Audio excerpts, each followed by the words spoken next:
ಶೃಂಗೇರಿಯ ಮೇರುವಿನ ತುತ್ತ ತುದಿಯಲ್ಲಿದ್ದವ ನಾನು. ನನ್ನ ಕುರಿತು ತಪಸ್ಸನ್ನ ಕೈಯುವಂತಹ ಹೊತ್ತಿಗೆ ಮತ್ತೆ ಕಣ್ಣು ಬಿಟ್ಟು ನೋಡ್ತಾ ಇದ್ದೇನೆ. ಮೇರುವಿನ ಕೆಳಭಾಗ, ಮೇರುವಿನ ಕೆಳಭಾಗ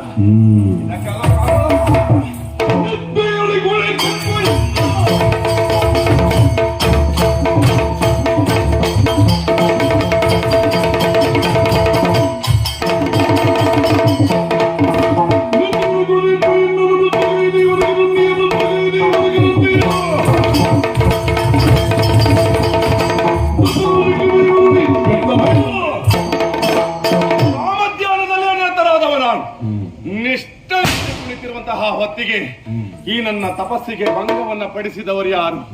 ಹಾಗಾದ್ರೆ ನಾನು ಇಲ್ಲಿಗಾಗಿ ಬಂದದ್ದು ಯಾಕೆ? ನೋಡಬೇಕು ಅಂತಾದ್ರೆ